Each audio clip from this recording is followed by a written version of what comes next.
There are two ways how we experience tension. One is tension in our body, and second is tension in our mind. Tension in the body is categorized in three stages. First stage is when we just feel tense, our body is tense, we might have sharp movements, or the body is stiff, you can't flex your muscles easily, your body is stiff.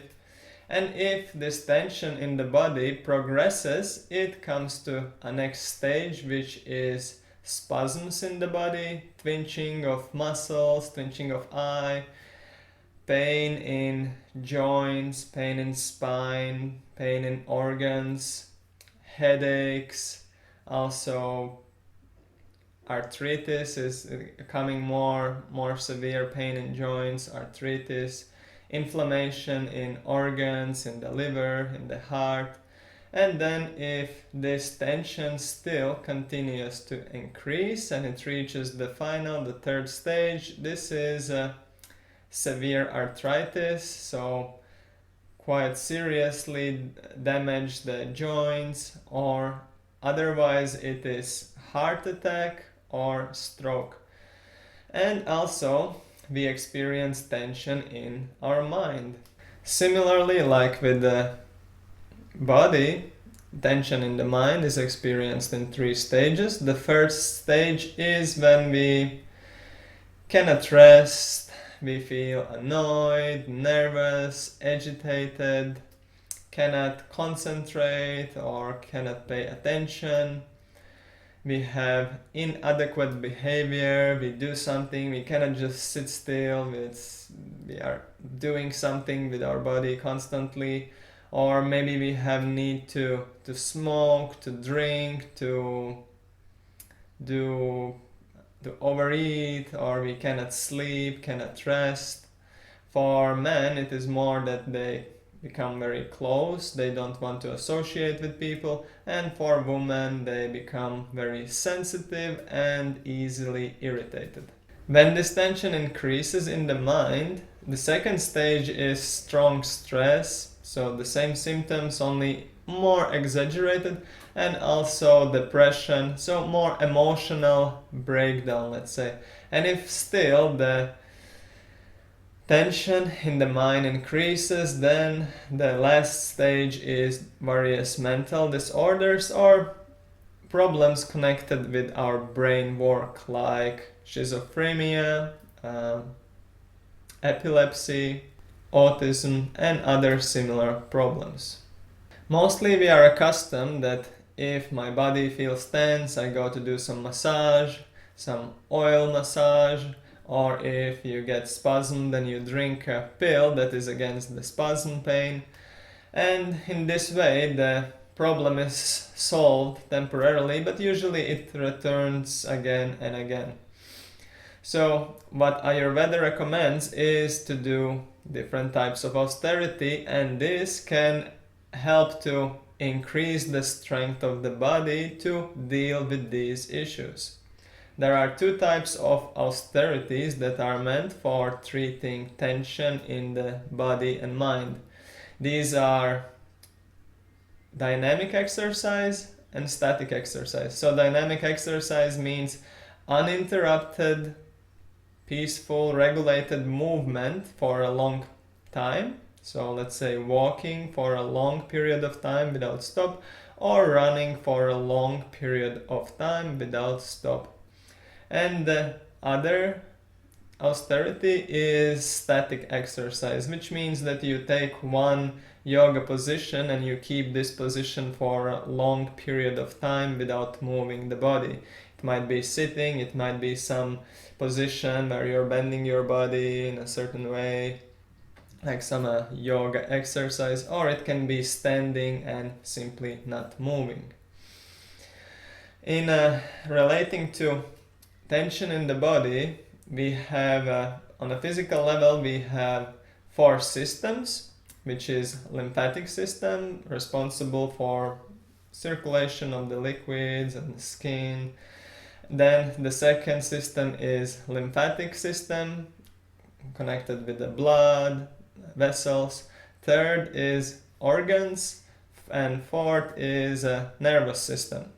So if you need to treat some bodily tension, then by doing running, and now we will talk about running, because running is more effective than walking. If you walk, you have to do everything a bit longer time.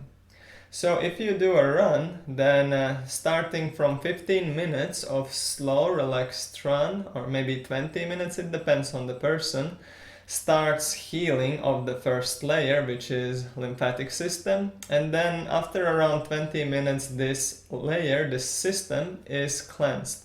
Then starts the healing of the following system, lymphatic system, then the different organs are being healed, and then the last is the nervous system.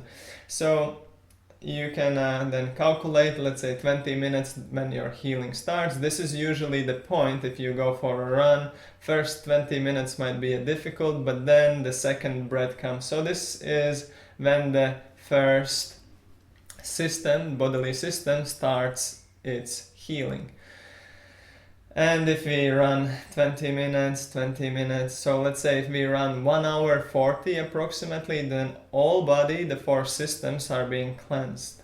And similarly, for the mind tension, it is very helpful to do static exercises. Similarly, like in our physical body, there are these various systems, as I just mentioned. The same way, in our mind, or in other words, according to Ayurveda, the psychic body, it has 7 layers, and each layer is connected to different bodily organs and different bodily systems.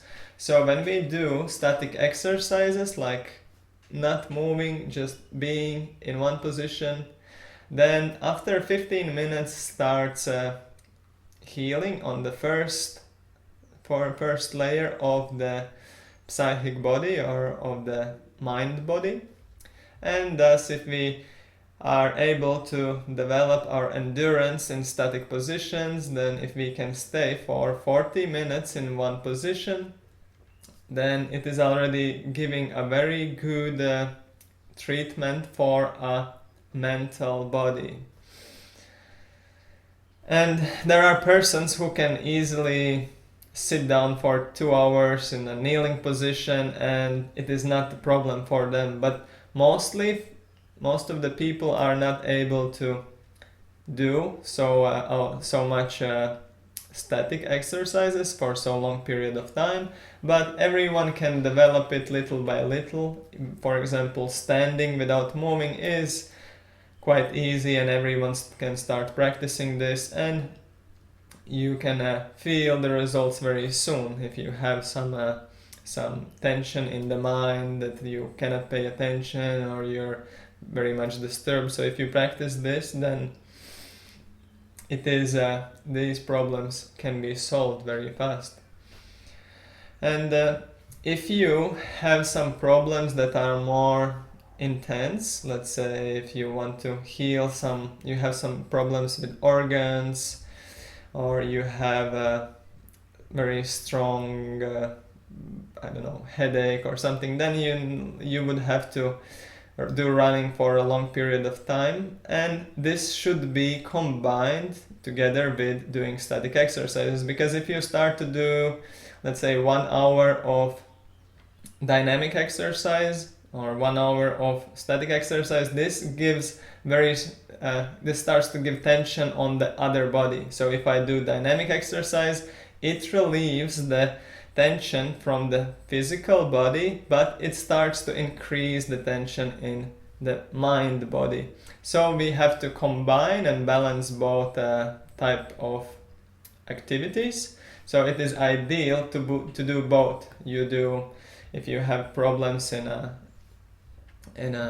for a physical body, then you treat it with running, but you include some static exercises. And similarly, if you have problems with the psychic body, with mind, then you do the static exercises, and also you include dynamic exercise, and thus your body becomes it obtains energy, more strength to deal with all kind of issues, and you can solve many problems. And I'm talking from the point of view of Ayurveda and some doctors that I'm following in Ayurvedic medicine who have done some serious work, and I see results of their work, so I can share the information, being myself convinced about these methods and how they work. So if you are having some of these troubles and you are interested to solve them, then try to do these two types of austerities, some dynamic exercise and some static exercise.